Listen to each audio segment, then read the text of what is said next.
إنما حرم عليكم الميتة والدم ولحم الخنزير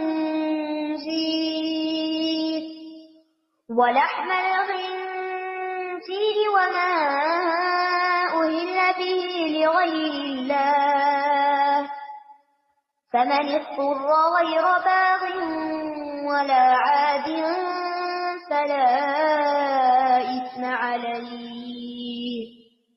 إن اللہ غفور رحیم۔ تو فرمایا کہ انما حرم علیکم المیتۃ، اس نے حرام کیا تم پر میتہ، مردار۔ اور مردار کیا ہے؟ جو خود مر جائے۔ مردار کس کو کہتے ہیں؟ جو خود مر جائے یا پھر جسے ذبح نہ کیا گیا ہو۔ اللہ تعالیٰ نے تم پر مردار حرام کیا ہے۔ اور اگر میں آپ سے پوچھوں کہ مردار کیا ہے، نمبر 1 جو خود مر جائے، اور نمبر 2 جسے حلال نہ کیا گیا ہو، یعنی ذبح نہ کیا گیا ہو۔ اور ذبح کرنے کی شرط کیا ہے؟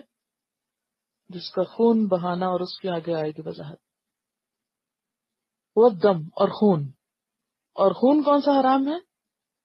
جو بہتا خون ہو۔ لیکن جمع ہوا خون حلال ہے، خواہ وہ گوشت کے اندر جمع ہوا ہو یا پھر کلیجی اور تلی کی شکل میں۔ وَلَحْمَ الْخِنْزِيرِ، اور خنزیر کا گوشت حرام ہے۔ وَمَا أُهِلَّ بِهِ لِغَيْرِ اللَّهِ، اور جسے اللہ کے علاوہ کسی اور کے نام پر ذبح کیا گیا ہو یا نہ بھی ذبح کیا گیا ہو، یعنی جس پر غیر اللہ کا نام بلند کیا گیا ہو یا اسے غیر اللہ کے نام پر مقرر کیا گیا ہو۔ اب آپ دیکھیے کہ مختلف چیزوں کو جو اللہ نے حرام قرار دیا تو کس لیے؟ کہ وہ چیزیں انسان کے لیے نقصان دہ، تاکہ انسان نقصان سے بچ سکے۔ لیکن ان چیزوں کو بھی جنہیں اس نے واضح طور پر حرام کر دیا، ان چیزوں کو بھی بحالت مجبوری استعمال کرنے کی اجازت دی۔ کیوں؟ تاکہ انسان کا نقصان نہ ہو۔ اسی لیے آخر میں کیا آتا ہے؟ ان اللہ غفور الرحیم۔ آیت کے 2 حصے۔ پہلے حصے میں کیا بتایا کہ کیا کیا حرام ہے، اور حرام کا کیا مطلب ہوتا ہے؟ سختی سے منع۔ صرف منع نہیں بلکہ سختی سے منع، یعنی بالکل آپ اس کو نہیں استعمال کر سکتے۔ دوسرے حصے میں رخصت ہے کچھ، ہاں اگر کوئی مجبوری ہو تو پھر آپ کر سکتے ہیں۔ جب حرام کیا تو کیوں کیا؟ نقصان نہ ہو۔ جب اس میں سے رخصت دی تو کیوں دی؟ کہ نقصان نہ ہو۔ اللہ تعالیٰ ہر حال میں بندوں کو کس سے بچانا چاہتا ہے؟ نقصان سے بچانا چاہتا ہے، کیونکہ وہ غفور الرحیم ہے، وہ بندوں کے لیے بہت مہربان ہے۔ اسی لیے کیا فرمایا کہ فَمَنِ اسْتُرَّ، جو مجبور کر دیا گیا ہو۔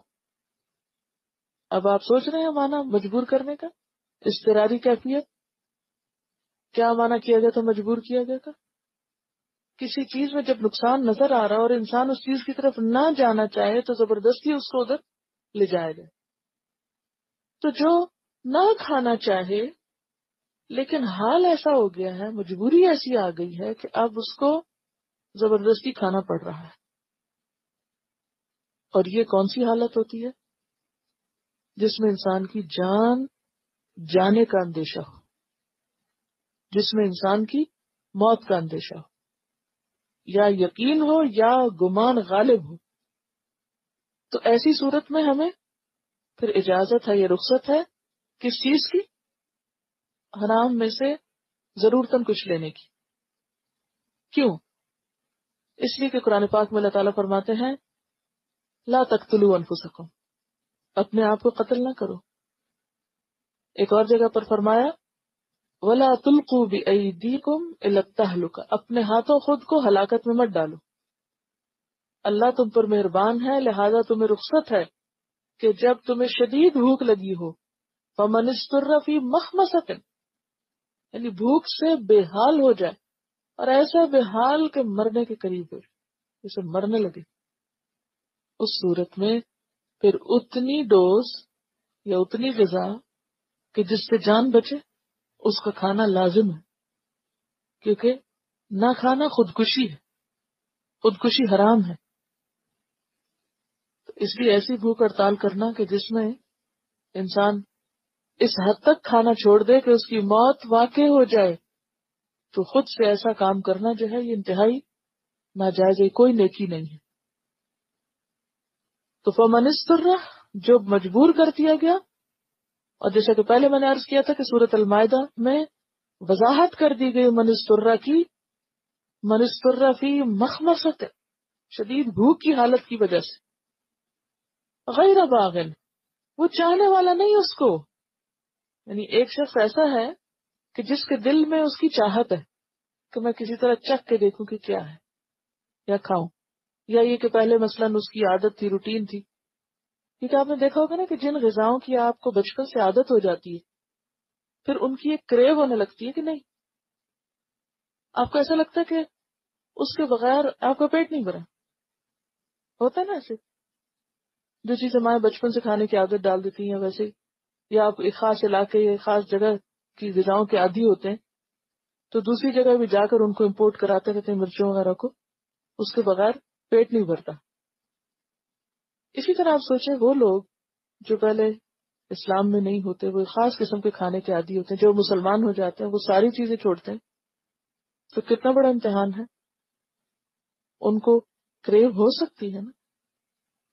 تو یہاں پر غیر باغن یعنی اسے کوئی کریو نہیں، اس کی کوئی طلب نہیں، اس کی کوئی چاہت نہیں، اس کا کوئی شوق نہیں۔ اور باغن کا دوسرا معنی کیا کیا گیا؟ باغی یعنی سرکش نہیں، وہ قانون توڑنا نہیں چاہتا۔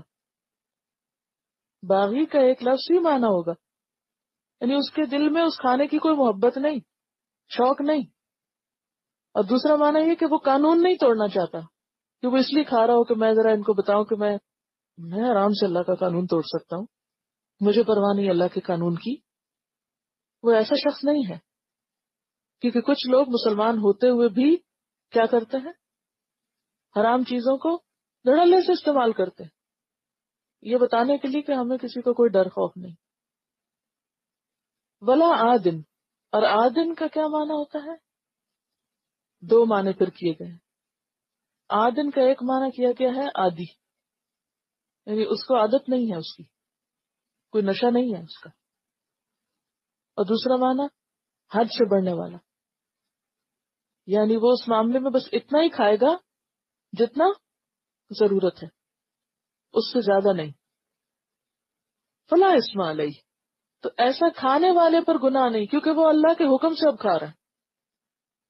تو اصل چیز پھر کیا ہے؟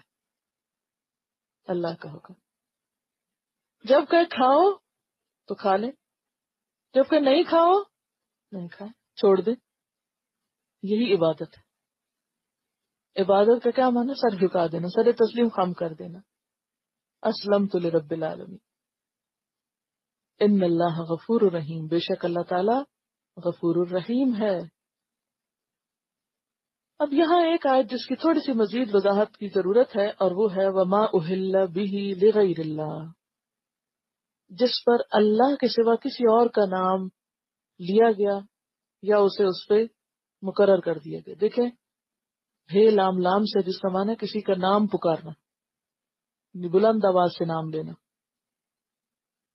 تو اس کا ایک معنی تو یہی ہوگا کہ ذبح کرتے وقت بلند آواز سے نام لینا، لیکن بعض اوقات ضروری نہیں ہوتا کہ انسان نام بلند آواز سے پکارے، اس کی نیت میں ہوتا ہے اللہ کے سوا کوئی اور، یعنی وہ اللہ کے لیے ذبح نہیں کیا گیا بلکہ اللہ کے علاوہ کسی اور کے لیے کیا گیا۔ اس کا کیا معنی ہے؟ دیکھیں اس کے 4 طریقے ہوتے ہیں۔ نمبر 1، مطلقاً اللہ کے، مطلقاً کا لفظ میں کئی دفعہ بولوں گی، آپ اس کا معنی یاد رکھیے، یعنی مطلق کا لفظ نا طلاق سے، طلاق کا مطلب آزاد، یعنی ٹوٹلی، پیورلی، ایبسلیوٹلی، مطلقاً ایبسلیوٹلی، ایبسلیوٹلی اللہ کے سوا کسی اور کا نام، مثلا جبریل کے نام پر، یا محمد صلی اللہ علیہ وسلم کے نام پر، یا آپ کے نواسوں کے نام پر، یا کسی اور مخلوق کے نام پر جیسے جنات کے نام پر، یا فرشتوں کے نام پر، یا بتوں کے نام پر. یہ کیا ہے؟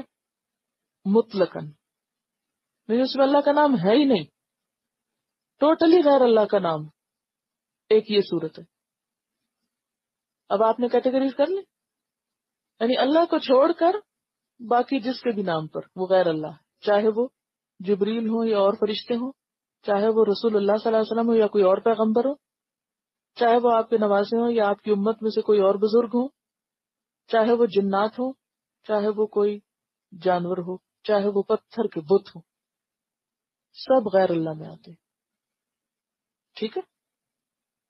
دوسری شکل، اللہ کا نام بھی ہو اور اللہ کے ساتھ کسی اور کا نام بھی ہو.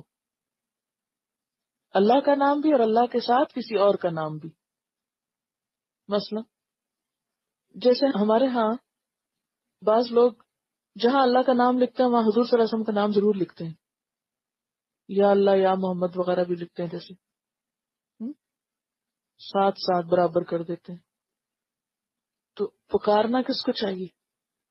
صرف اللہ کو پکارنا چاہیے. یہی تو یہاں منع کیا گیا ہے کہ اللہ کے سوا کسی اور کو جہاں پکارا گیا کچھ ذبح کرتے وقت یا کچھ اللہ کے نام پہ دیتے وقت وہاں مشکل ہو جائے گی. یعنی عبادت کس کی ہے؟ ایاک نعبد، صرف تیری. یعنی عبادت میں آپ کسی دوسرے کو شریک نہیں کر سکتے. اور جانور کا ذبح کرنا یا قربان کرنا بھی ایک قسم کی کیا ہے؟ عبادت ہے. فصلی لربک وانحر ان صلاتی و نسکی و محیای و مماتی للہ رب العالمین لا شریک لہ. یعنی قربانی کرنا عبادت ہے. ٹھیک ہے. اللہ کے نام پہ دینا، صدقہ کرنا عبادت. یعنی اللہ نے جو تمہیں دیا اس کو تم کسی کو دے رہے ہو اللہ کی خوشی کی خاطر، یہ تو عبادت ہے. اور اگر اللہ کے علاوہ کسی اور کے نیت رکھ کے دیا تو وہ کیا ہو گیا؟ شرک ہو گیا. وہ عبادت نہ رہا، وہ دیا ضائع ہو گیا. ٹھیک ہے. تو دوسری صورت کیا ہے کہ جہاں اللہ کا نام ہو وہاں کسی اور کا بھی. اس میں مثلا آپ ویسے تو اللہ کے نام پہ دے رہے ہیں لیکن دل میں آپ کے یہ بھی خواہش ہے کہ میری پروجیکشن ہو کہ میں نے کتنا دیا. تو یہ صرف اللہ کے لیے تو نہیں نا، اس میں آپ کی اور نیت بھی ساتھ شامل ہے. چاہے کوئی چیز ذبح کر رہے ہیں چاہے آپ ویسے ہی دے رہے ہیں، یعنی جس پر اللہ کے علاوہ کسی اور کا بھی نام یا خوشی یا کوئی اور چیز بھی بیچ میں آ جائے. تیسری صورت، نام اللہ ہی کا ہو صرف. دوسری صورت میں کیا تھا؟ اللہ کا نام اور کسی اور کا بھی نام. تیسری صورت، نام اللہ ہی کا ہو لیکن نیت میں کسی اور کو خوش کرنا مقصود ہو. مثلا شہرت، ریاکاری، دکھاوا، یا پھر یہ کہ کسی خاص بزرگ کو خوش کرنا مقصود ہو، زندہ ہو یا مردہ ہو، کہ ان کی فیور حاصل کی جا سکے ان کے تقرب کے لیے. ٹھیک ہے. چوتھی چیز، کسی کا بھی نام نہ ہو، کوئی نام لیا ہی نہ گیا ہو. اس سے بھی منع کیا گیا قرآن پاک میں. سورۃ الانعام آیت 121، وَلَا تَأْكُلُوا مِمَّا لَمْ يُذْكَرِ اسْمُ اللَّهِ عَلَيْهِ، وہ نہ کھاؤ جس پر اللہ کا نام نہیں لیا گیا. یعنی اگر جانور ذبح کرتے وقت ذبح تو کیا گیا مگر اللہ کا نام نہیں لیا گیا تو وہ بھی نہیں کھا سکتے. کیوں؟ صحیح بخاری کی حدیث میں آتا ہے، ما انہر الدم وذکر اسم اللہ علیہ فکلوا، جس کا خون بہایا جائے اور اس پہ اللہ کا نام لیا جائے تو اس کو کھاؤ. سمجھ آ گئی 4 صورتیں. تیسری صورت یہ ہے کہ بظاہر تو اللہ کا نام لیا جائے، یعنی زبان سے نہیں لیا گیا کسی اور کا نام، کہا اللہ ہی کی خاطر ہے، لیکن اندر نیت میں یہ ہے کہ یہ فلاں بزرگ کے لیے تاکہ وہ مجھے کل قیامت کو بچائیں، یا یہ کہ کسی دکھاوے اور شہرت کے لیے انسان کرے. ٹھیک. اچھا، اب آپ دیکھیں کہ رہا وہ جو ہم کسی کی طرف سے کرتے ہیں، مثلا ماں باپ کے لیے کرتے ہیں تو اس کی اجازت ہے. کیونکہ اس میں ان کے لیے ایک طرح سے شکرانے کے طور پر ان کی طرف سے کیا جا رہا ہے، اس میں شرک نہیں ہے، کیونکہ اس سے مراد ان کی خوشی نہیں ہے یا ان کی عبادت نہیں ہے، بلکہ ان کو ثواب پہنچانا مقصود ہے۔ تو جو چیز کسی کو ثواب پہنچانے کے لیے کی جاتی ہے، چاہے وہ آپ کے والدین ہو یا کوئی بھی، تو اس کی اجازت ہے، کیونکہ اس میں کوئی عبادت نہیں ہے، یعنی ان کی عبادت مقصود نہیں ہے۔ تو جب بھی اللہ کے علاوہ کسی اور کا نام لیا جائے گا، ایسا کرنے والے پہ لعنت کی گئی ہے۔ حدیث میں ہے ملعون من ذبح لغیر اللہ، لعنت کی گئی ہے اس پر جو اللہ کے علاوہ کسی اور کے نام پر کچھ ذبح کرے۔ اور پھر لحم خنزیر، اس کے لیے انشاءاللہ اس سبق پورا پڑھ کے پھر بات کروں، کیونکہ بہت لمبا ہم چلے جائیں گے ایک ٹاپک پہ۔ میں چاہتی ہوں کہ آیتیں جو ہے آپس میں ایک دوسرے کے ساتھ آپ اچھی طرح سمجھیں۔